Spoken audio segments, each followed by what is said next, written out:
ஜெய் குருதேவ். ஜெய் குருதேவ். ஜெய் குருதேவ். எப்படி இருக்கீங்க? Thums up. Fine. Good. Excellent. You are brimming with energy after the Sudarshana Kriya. So happy to see you all. சரி, இப்ப நாம இன்னைக்கு ஒரு கதை. ஏதோ சும்மா சித்தர் பாடல்கள் வடலர் பாடல ஃபார் சேஞ்ச். ஒரு பாண்டுரங்கன் கோவில். இந்த கோவில்ல சுவாமி அபயஹஸ்தம் வரஹஸ்தம் கொடுத்துட்டு நின்றுட்டு இருப்பார். அந்த கோவில ரொம்ப படிக்காத ஒரு ஏழை. அவன் கோவிலுக்கு சேவை செய்யறதே தன்னுடைய வாழ்நாள் கடமையா வச்சிருக்கான். தினம் காலையில் வருவான், கோயிலெல்லாம் பெருக்கி சுத்தம் பண்ணுவான், தண்ணி எல்லாம் போட்டு தண்ணியில கழுவி விட்டுடுவான். அப்பப்போ அந்த பக்கம் இந்த பக்கம் போறச்சா பாண்டுறங்கனை பார்த்து பாண்டுறாங்க சொல்லுவான். அவனுக்கு ஒரு வருத்தம், அடடா கடவுள் எப்ப பார்த்தாலும் நின்றுட்டே இருக்காரு, அவரு கால் வலிக்குமே, அவருக்கு ரெஸ்டே இல்லையே என்று அவருக்கு ஒரு தவிப்பு. சொல்றான், பாண்டுறங்கா நீ இப்படி நின்றுட்டே இருக்கியே, சேவை சாதிக்கிறியே, உனக்கு கால் வலிக்குமே, ஒரு நாளாவது ரெஸ்ட் எடுத்துக்கோயே அப்படின்ட்டு கெஞ்சிறான். டக்குன்னு பாண்டுரங்கன் வர்றார், அவர் காட்சி தர்றார். பக்தா, உன்னுடைய பக்திக்கு நான் ரொம்ப மெச்சினேன், எவ்வளவு நல்லா சேவை பண்ற, ரொம்ப சந்தோஷம் அப்படிங்கிறப்ப அது என்னோட கடமை, நான் பண்றேன். ஆனா ஒரே ஒரு விண்ணப்பம், எனக்காக என் பக்திக்காக ஒரே ஒரு நாள் நீங்க ரெஸ்ட் எடுத்துக்கோங்க, அது எனக்கு ரொம்ப சந்தோஷமா இருக்கும். நான் ரெஸ்ட் எடுத்தேன்னா இங்க யார் இருக்கிறது அப்படிம்ப, நான் இருக்கேனே அப்படிங்கிறான். கடவுள் பாக்குறாரு, என்னடா பையன் புதுசா கண்டிஷன் போட்டு இருக்கான். டேய், கடவுளா இருந்து மேனேஜ் பண்றதுலாம் கஷ்டம்டா, நீ போட்டு வேலையை பண்ணு, நான் என் வேலையை பாக்குறேன். இல்ல இல்ல நான் தாங்கவே அப்படின்னு ஒவ்வொரு அழ ஆரம்பிச்சாரு. அதுக்கு கடவுளுக்கு ரொம்ப மனசு அப்படியே, என்னடா பையன் அழ ஆரம்பிச்சிட்டான்ட்டு, சரி அழாது அழாது, என்ன வேணுங்கிற, ஒரு நாள் நான் அங்க நிக்கிறேன், நீங்க ரெஸ்ட் எடுத்துக்கோங்க, அப்போதான் எனக்கு சந்தோஷம், அடுத்த நாள் தான் வேலையை பண்றாங்க. சரி சரி, உன் விருப்பத்தை நிராகரித்து எனக்கு இஷ்டம் இல்லை, ஆனா ஒரே ஒரு கண்டிஷன் என்னன்னு, நீ பாக்குறியோ நான் எப்படி நின்று இருக்கேன், யாரு வந்தாலும் போனாலும் ஆயிரக்கணக்கான பக்தாள் வர்றா, நமஸ்காரம் பண்றா, என்னென்னமோ சங்கல்பம் பண்ற, நான் எப்படி நின்று இருக்கேன், அதே மாதிரி நின்று காட்டுறோம். சரி, நீ என்ன பண்ணணும், அதே பிரைட் ஸ்மைல், குருஜி சொல்ற மாதிரி fake it till you make இட்ங்கிற மாதிரி நீ சிரிச்சுட்டே இருக்கணும், வேற எந்த எக்ஸ்பிரஷனும் கொடுக்கப்பட. சரியா? அது ரொம்ப ஈஸி, நான் கண்டிப்பா செய்வேன், ஏன்னா தினம் தினம் உங்களை நான் தரிசனம் பண்ணிட்டு இருக்கேன், உங்களை மாதிரியே அப்படியே நிக்கிறேன். அவனுக்குள்ள அப்பா கடவுள் ஒத்துக்கிட்டாருன்ற சந்தோஷம். கடவுளுக்கு பக்தி இவ்வளவு கேட்கிறானேட்டு, நான் சொல்றதெல்லாம் கவனம் வச்சுக்கோ, இதுல கொஞ்சம் கூட மாறவே கூடாது, இப்படியே இருக்கணும், சரியா அப்படிங்கிறாரா? சரி ஒத்துக்க. சரி, அடுத்த நாள் காலையில நீ கோயில்லாம் கிளீன் பண்ணிட்டு வந்துடும் சீக்கிரமா, will change exchange a place அப்படின்ட்டு கடவுள் சொல்லிடுறேன். இவங்க ஒரே சந்தோஷம், அடடா கடவுள் பாரு நம்ம கேட்ட உடனே கூப்பிட்டுட்டாருன்ட்டு பார்த்தா, கடவுள் அதே போல he has to keep up his promise இல்லையா? அடுத்த நாள் காலையில அவன் கோயில்ல சுத்தம் பண்ண உடனே இது எக்ஸ்சேஞ்ச் பிளேஸ், கடவுள் என்ன பண்றாரு, சரி அவருடைய பள்ளி அறைக்கு போய் ரெஸ்ட் எடுத்துக்கிறார். இவர் டக்கு நிக்கிறான் பையன், அப்படியே பிரைட் ஸ்மைலோட, கடவுள் மாதிரி அப்படியே இருக்கான். எல்லாருக்கும் ஒரே சந்தோஷம், எல்லாரும் வர்றாங்க, ஆரம்பிச்சாங்க, பூஜை எல்லாம் ஆரம்பிச்சிடுது, குருக்கள்லாம் வராரு, வராரு. அன்னைக்கு அவ்வளவு கூட்டம் இல்லை, ஏன்னா அலமோதுன்னு கூட்டம் இந்த மாதிரி வெள்ளிக்கிழமையோ செவ்வாய்க்கிழமையோ கோயில் கிடையாது, சனிக்கிழமையோ பாண்டரங்கன் கோயிலாச்சே. அன்னைக்கு சாதாரண நாள். கொஞ்ச நேரம் ஆறுது, ஒரு காலையில 10 மணிக்கு கடகடன்னு ஒரு பெரிய பணக்காரர் பெரிய சூட் கேஸோட வர்ற, பாண்டுறாங்க உன்னை எப்படி புகழ்றதுனே தெரியல, உனக்கு கோடான கோடி நமஸ்காரங்கள், என் வியாபாரத்துல பெரிய லாபம் வந்தது, அதுல ஒரு கணிசமான தொகையை உண்டியில போட்டு இப்பதான் வர்றேன் நானு, எனக்கு சந்தோஷம், இது போலவே 10 மடங்கு 100 மடங்கு 1000 மடங்கு கொடுத்துக்கிட்டே, நானும் உனக்கு காணிக்க நிறைய போட்டுக்கிட்டே இருக்கேன், எனக்கும் சந்தோஷம் உனக்கும் சந்தோஷம் அப்படின்னு பாக்குறேன். இவன் காதுல கேட்கிறான், வெரி குட் பாய் இவன் நினைச்சுக்கிறேன். இவன் பரவாயில்லையே, இவனால கோவில வருமானம் வருது, கோவில வருமானம் வந்தா கோவில புதுப்பிக்கலாம், மனுஷன் ஓடுது, இவனுக்கு கும்பாபிஷேகம் பண்ணலாம், கடவுளுக்கு என்ன நிறைய தங்க நகைகள்லாம் வாங்கலாம், அலங்காரம் பண்ணலாம் அப்படின்ட்டு அதே பிரைட் ஸ்மைல் அதே மாதிரி இருக்கா. அவன் என்ன பண்றான், அந்த சூட் கேஸ மறந்து வச்சுட்டு போயிடுறான். இவரு டக்குன்னு ஷாக் அடி, ஐயோ வால் வரைக்கும் வந்துருது. டேய் அந்த சூட் கேஸ் எடுத்துட்டு போடான்னு சொல்றதுக்கு. ஆனா கடவுள் சொன்ன ஞாபகம் வருது. Only smile, nothing, no other reaction அப்படின்னு டக்குன்னு ஞாபகம் வரும். சரின்ட்டு அதே போல மறுபடியும் அந்த சூட் கேஸையே பார்த்துட்டு கொஞ்ச நேரத்துல ஒரு தினம் பக்தி இருக்கு. அடுத்த ஒரு பக்தர் வருவார். அவரு கடவுள் மேல அவர் படாத பாடு, வாழ்க்கை சம்சார சாகரத்துல நீச்சல் அடிச்சிட்டு இருக்கார். ஒழுகாதது ஒண்ணுதான் பாக்கி. என் கஷ்டம்லாம் எப்பதான் தீரும் பாண்டுரங்கா, எப்பதான் எங்க வீட்டுல நிம்மதி வரும், எப்பதான் 3 வேளை சாப்பிடுவோம், குறைப்படுவார் சுவாமி கிட்ட வந்து. அதே போல இன்னைக்கு குறைப்படுற, எப்பதான் என் கஷ்டம்லாம் நிவர்த்தி ஆகும் பாண்டுரங்கா, உன்னைத்தானே நினைச்சிட்டு இருக்கேன், உன்னை தவிர வேற யாரையுமே நினைக்கலையே அப்படின்ட்டு சாஷ்டாங்க அவளுக்கு நமஸ்காரம் பண்ணிட்டு பார்த்தா பக்கத்துல சூட் கேஸ் இருக்கு. சூட் கேஸ் அப்படின்னு திறந்து பார்க்கலாம். திறந்து பார்த்தா உள்ள ஒரே பணம், நிறைய பணம், கட்டு கட்டா பணம் இருக்கு. ஆஹா பாண்டுரங்கா, என்னே உன் மகிமை, நீ அல்லவா கடவுள், எனக்கு பாரு நான் கேட்ட உடனே பெரிய சூட் கேஸ்லயே கொடுத்துட்டிய கடவுளே, நான் என்னன்னு சொல்றது உடனே மறுபடியும் இந்த நாள் 10 முறை வணங்குறான். வணங்கிட்டு இந்த இவருக்கு பக்குங்குது, அடப்பாவி அது அவன் பணம்டா, இன்னொருத்த விட்டுட்டு போற சூட் கேஸ் எப்படி உன் பணம் ஆகும், வச்சுட்டு போ அப்படின்னு சொல்றது நாக்கு வரைக்கும் வந்துட்டு. ஆனா பாக்குறாரு கடவுள் என்ன சொல்லிருக்கிறாரு, only bright smile, nothing else அப்படின்னு மறுபடியும் கண்ட்ரோல், ரொம்ப கஷ்டப்பட்டு கண்ட்ரோல் பண்ணிக்கிறான். அந்த ஏழை என்ன பண்றது, சூட் கேஸ் எடுத்துட்டு போயிடுறான். இவனுக்கு ஒரே பரிதவி, அடடா யாருட்ட பணத்தை இவன் எடுத்துட்டு போறான், இவன் உழைச்சில சம்பாதிக்கணும், அவன் ஏதோ குண்டியில போட்டு மறந்து போய் வச்சுட்டு போறான், அது இவன் ஏன் சொந்தம் கொண்டாடிட்டு போறான்னு என்னடா மடையன் அப்படின்ட்டு அவனுக்கு தோணுது. ஆனா கடவுள் சொன்ன ஞாபகம், no reaction, only bright smile. அப்புறம் இன்னொருத்தர் வர ஒரு சூட் கேஸ் எடுத்து ஒரு டிராவல் பேக் எடுத்துக்கிட்டு வர்ற, வந்துட்டு பாண்டுரங்கா இன்னைக்கு தான் நான் சிங்கப்பூருக்கு போக போறேன், முதல்ல உத்தியோகம் கிடைச்சிருக்கு, எனக்கு கூட வேறது அருள் புரியணும்ப்பா, உன்னை தவிர வேறு யாரு இருக்காங்க அப்படின்னுட்டு அவரு சாமி கும்பிட்டுட்டு, என்னதான் இருந்தாலும் எனக்கு கடைசி வரைக்கும் நீ தான் உதவி பண்ணணும் அப்படின்ட்டு கும்பிடுறச்சியே அந்த சூட் கேஸ் விட்டு போனா பாருங்க பணக்காரன், அவன் போய் கோயில் வாசல் வரைக்கும் போயிடுறான். டக்கு ஞாபகம், அடடா நம்ம சூட் கேஸ அங்கேயே மூலஸ்தானத்துல விட்டு வந்துட்டோம், திபின்னு ஓடி வரான். வந்தா டிராவல் பேக் வச்சிருக்கான், பாண்டுரங்காங்கிறான். ஏய் திருட்டு படவா, என் சூட் கேஸ் என்ன பண்ண சொல்லு அப்படின்னு இவன் அதட்டுறான். இவன் பாக்குறான், ஏ இப்பதான் நான் சாமி கும்பிட வந்தேன், சிங்கப்பூர் போக போறேன், என்ன பத்திரமா சேர்ந்து சாமி கிட்ட வேண்டிட்டு இருக்கேன், உன் சூட் கேஸ பத்தி எனக்கு ஒண்ணுமே தெரியாதேப்பா அப்படிங்கிறான். ஏண்டா ராஸ்கல், காலங்காத்தால வந்து இந்த கோவில் வேற யாருமே இல்லை, நீயும் நானும் தான் இருக்கும், என் சூட் கேஸ நீ தான் எடுத்துதான், ஒழுங்கு மரியாதையா சொல்லு, இல்லாட்டி போலீஸை கூப்பிடுவேங்கிறான். இவன் கடவுளா இருக்கவனுக்கு ஒரே தவிப்பு வருது, அடோடா என்னடா இவன் பக்தன் வந்து வேண்டா, இப்படி மாட்டி விட்டுட்டானே, தாங்கல, கை காலம் உதற ஆரம்பிச்சு, கையில நடுங்கு. அவன் என்ன பண்றான், நேரா போய் போலீஸ்காரன் கூட்டு வந்தான். போலீஸ்காரன் வந்தவொடனே, ஏண்டா படவா இவன் சூட் கேஸ் எடுத்தியா நீ, ஸ்டாப் அங்கிறார் கடவுள். கண்ட்ரோல் பண்ண முடியல, ஸ்டாப்ங்கிறார். போலீஸ்காருக்கு ஒரே ஆச்சரியம், என்னடா சாமி பேசுது என்கிட்ட. அவன் சொல்றான், இல்ல ஏழை வந்தா அவனுக்கு எல்லா சூட் கேஸ் இருக்கு, அவன் ரொம்ப தூரம் போக மாட்டான், அவன் பிடிச்சிட்டு வாங்க. இவன் ரொம்ப நிரபராதி, இவனுக்கு அந்த பணத்துக்கு சம்மதமே கிடையாது சொன்ன உடனே, இவன் பணக்காரனுக்கு போலீஸ்காரனுக்கு சிங்கப்பூர்காரனுக்கு எல்லாம் கையில விடாங்குது. அடடா கலியுகத்துல கடவுளே காட்சி கொடுத்து டைரக்டா பேசிட்டு இருக்காரு, அதுவும் இங்கிலீஷ்ல பேசிட்டு இருக்காரு, தமிழ்ல பேசுறாரு. ஒரே போலீஸ்காரன் திப்பி வாடல, அந்த ஏழை அப்பதான் கோபுர வாசல் தாண்டி போயிட்டு இருக்கா சூட் கேஸோட. வாடா படவா அப்படின்னு பிடிச்சிட்டு வந்து பார்த்தா அதே சூட் கேஸ் கடவுளுக்கு முன்னாடி வச்சுட்டு, ஏண்டா எப்படிலாம் திருட்டுத்தனம் பண்ணலாமான்னு ஓடா ஏழை. கடவுள் கடவுள் இப்பதான் கஷ்டத்தை நிவர்த்தி பண்ணாருன்னு நினைச்சா, கொடுத்ததை கூட திருப்பி வாங்கிக்கிறீங்களா, இதை கடவுள் கொடுத்தது கொடுக்க மாட்டேங்கிறான். போலீஸ்கார 2 போடுறான்.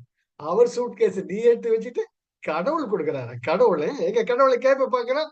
என்ன ஞாபகம் வருது, கடவுள் மறுபடியும் பிரைட் ஸ்மைல் அப்படியே நின்றுடுற.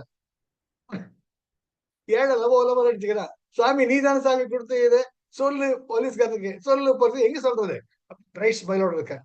என்னடா கடவுள் இப்படி பண்ணிட்டாரு, தலையை அடிச்சுட்டு, சரி எனக்கு கஷ்ட காலத்துக்கு விடிவே கிடையாது, என் தலையெழுத்து அப்படின்ட்டு அந்த சூட் கேஸ போலீஸ்காரன் கொடுத்தாங்க. போலீஸ்காரன், இந்த உங்க சூட் கேஸ் தானே, பாத்துக்குவாங்க, பிரீஃப் கேஸ் தான். நான் ஆமா என்னோட பிரீஃப் கேஸ் தான் அப்படின்னுட்டு போயிடுறான். இவனுக்கு என்னடா காலங்காத்தால சிங்கப்பூர் போன சாமி கும்பிட வந்தா இந்த மாதிரி ஒரு இவனை பார்த்துட்டு போலீஸ்கார மூஞ்சில முழிக்க வேண்டியிருந்தது. நான் போ நான் போற காரியம் என்னதான் ஆகும் தெரியலையே, தலை தலை அடிச்சு போயிடும். சாயங்காலம் ஆகுது, ராத்திரி ஆகுது. அடுத்த நாள் காலையில வர்றாரு. வந்துட்டு என்னப்பா நேத்துல எப்படி மேனேஜ் பண்ணாங்கிற. பிரமாதமா பண்ண சுவாமி, இந்த சன்னிதானத்துல ஒரு அக்கிரமமே நடக்கிறது, அதனால தான் தட்டி கேட்டு கரெக்ட் பண்ணேங்கிற. என்னடா பண்ண நீ? நான் உன்னை கம்முன்னு தான் இருக்க சொன்னேன். நீ என்னடா செஞ்சு தொலைச்ச சொல்லுடா மடையா அப்படிங்கிற கடவுள். கடவுளா இருக்கிறது என்னடா சொல்லு, என்னன்னு கடகடான்னு எல்லாம் சொல்றான். பார்த்தேன் முதல்ல எல்லாம் ரைட்டு. அப்புறம் அவன் சூட் கேஸ் இவன் எடுத்துட்டு போனா, அவனை போலீஸ்காரன் திட்டினா, இவனை பிடிச்சு கொடுத்தான்னு விலாவரியா சொல்றான். கடவுள் தலையில அடிச்சுக்கிறார். மனுஷங்கிறது நல்லா புது ப்ரூவ் பண்ணிட்டடா. நீ ஏதோ பக்தன் உனக்கு ஒரு நாள் வரம் கொடுத்தா என்ன பண்ணி செஞ்சு தொலைச்சிருக்க, அட மடையா அப்படிங்கிறான்.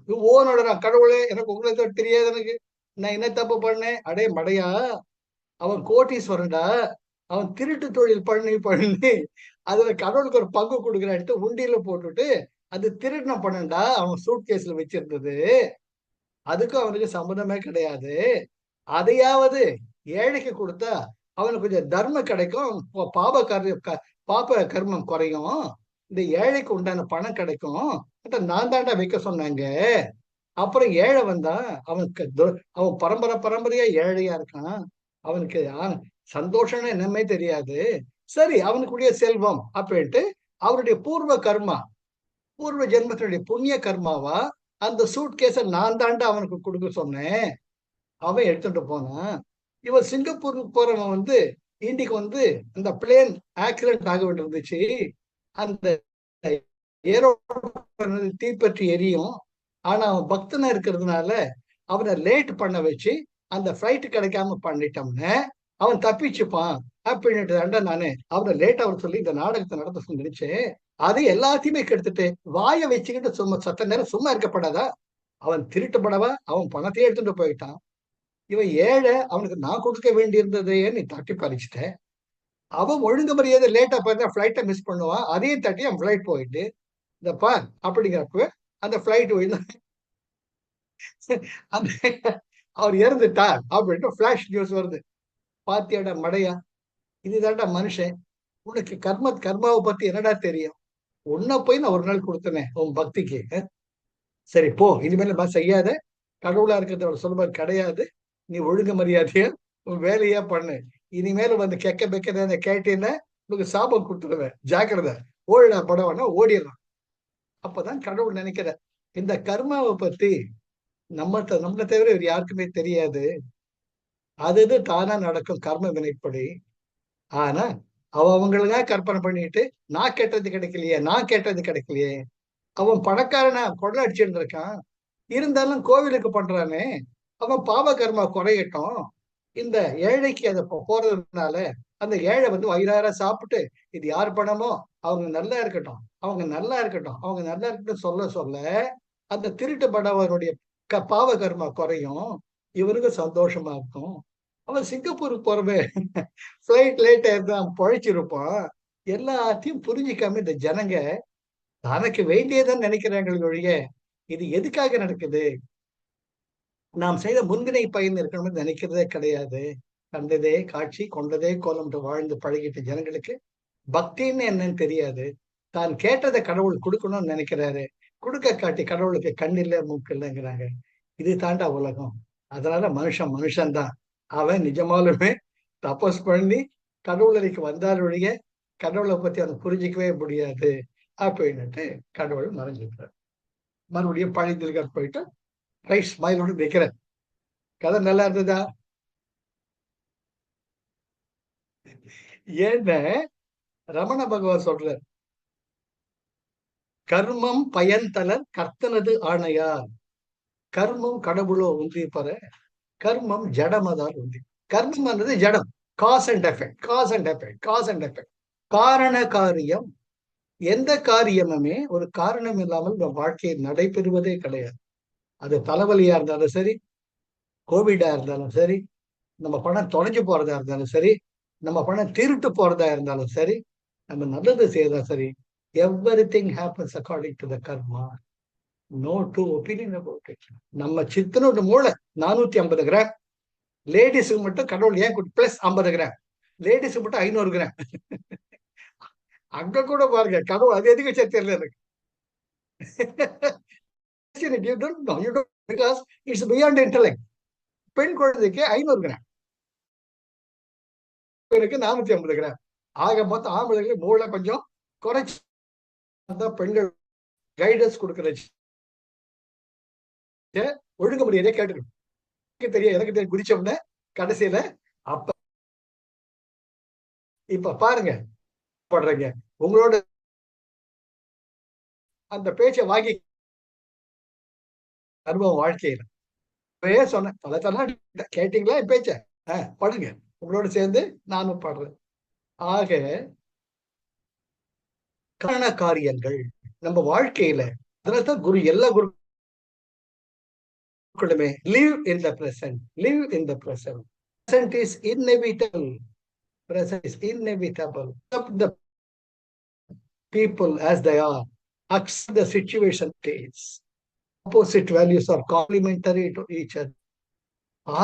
வெறுமனே குருஜி சொன்னார் கிடையாது. அது எல்லாருடைய நமக்கு கிடைச்ச ஆனந்தம் எல்லாருக்கும் கிடைக்கட்டும். அதே போல நம்ம வாழ்க்கையில் ஒரு சோதனையோ வேதனையோ வருது, எனக்கு மட்டும் ஏன் வந்தது, எனக்கு மட்டும் ஏன் புலம்பாம why not me, why not me, அந்த அனுபவத்துல என்ன அவன் நமக்கு வருது அந்த அனுபவத்தை தெரிவிக்கும். ஆக நம்ம நினைக்கிற மாதிரி இல்லை, அது ஒரு போக்குல போயிட்டு எதனால என்ற கேள்வி இருந்தானே 50 வருஷத்துக்கு முன்னாடி நீங்க உங்களுக்கு தெரியாது, இன்னும் 50 வருஷத்துக்கு அப்புறம் நினைக்க போறீங்க யாருக்குமே தெரியும்.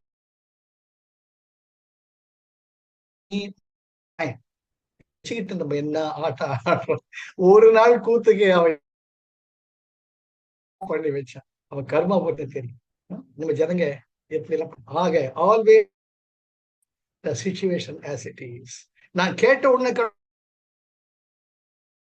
கொடுக்கணும், கேட்ட உடனே கடவுள் கொடுக்கணும்னு நம்ம மாதிரி வடிகட்டின மடையுமே கிடையாது. கேட்டேன் கடவுள் கொடுக்கல, நீ போய் அந்த அவன் சிங்கப்பூர் போற வேண்டிய தப்பிச்சிடும். the great the கர்த்தர், the கர்த்தனது ஆணையா, the பிரபஞ்சம் ஏதோ ஒரு சக்தியால் இயங்குது. அந்த சக்திக்கு தெரிந்தது ரெண்டே ரெண்டு தான். ஒண்ணு unconditional love, never be judgemental about anything. எதை பத்திய முடிவெடுக்கிறதுக்கான சக்தி நமக்கு கிடையாது. ஆக இந்த 2 பாயிண்ட் வாழ்க்கையில வச்சுக்கிட்டா தான் நாம யாருங்கிற அந்த இறைமையை நோக்கி கொஞ்சமாவது நகர முடியும். இப்பிறவி போய் நீ எப்பிறவி வாய்க்குமோ அறியேன் என் கண்ணன். ஆக கடவுளேன் சரணாகதி, சரணாகதி பண்ணாது யாருமே பகவத்கீதை சொன்ன திருவள்ளுவர் சரணாகதி சொல்றாரு, பதஞ்சலி யோக சொல்றாரு சரணாகதி சொல்றது, எல்லாருமே சொல்றது. இத்தனோட மூளையை வச்சுட்டு நான் ஒன்றும் பண்ண முடியாது, எனக்கு நீதான்ப்பா வழி காட்டணும், அன்பு காட்டுங்க. யாரை பத்தி எந்த முடிவும் எடுக்காது, நமக்கு தெரியாது. மனித வாழ்க்கை என்பது மாறிக்கொண்டே இருக்கு. ஆக நாமளும் சந்தோஷமா இருக்கணும், எல்லாரும் சந்தோஷம். ஆக always be happy, keep as smile always. அந்த ஸ்மைல் ஒரே மாதிரி ஆளுக்கு அந்த மாதிரி மாறக்கூடாது. So have a great day. சந்தோஷமா இருங்க, ஜாலியா இருங்க, நிம்மதியா இல்ல sir. Life is a play sir. Take it very serious about. இன்னைக்கு ஒருத்தர் புறம்புறோம் சார் 2 நாளா கிரியா பண்ணல நான், ஐயோ என்ன சார் ஆயிடும், இன்னும் ஆகாது. ஐயோ சார் நான் ப்ராமிஸ் பண்ணதே உங்களுக்கு இன்னும் கிரியா பண்ணலையே. சோ வாட், உங்களுக்கு ஜுரம் வந்தா பண்ண முடியுமா? இல்ல வீட்டுல என்ன சொந்தக்காரங்களை சுத்தி உட்காந்து நீ பஸ்ரிக்கா பண்ணிட்டு இருப்பியா? So that's not important. It's a commitment. Commitment. நம்ம பண்ணணும், பண்ணா நமக்கு நல்லது, நம்மளை சுத்தி இருக்கிறவங்களுக்கு நல்லது. Take it one thing. 1% of the whole world population, if they meditate, that will take care of the whole population. That's what Guruji has said. இந்த உலகத்தினுடைய மக்கள் தொகையில 1%, 1% மக்கள் பக்தி வழியில தியானம் பண்ணிட்டு இறைவன் புகழ் பாடினால் அது மற்ற நான் 99 பேரையும் பார்த்து.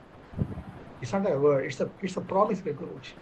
அதனால நாம இருக்கிற வரைக்கும் நல்லதையே நினைச்சு, நல்லதையே பேசி, நல்லதையே செஞ்சோம்னு அது நமக்கு மட்டுமல்ல, எல்லாருக்கும் போகும். We are connected with each and every atom in the universe. You are not linked. That is what is so hum, so hum, so. I am that. I am that. I am that.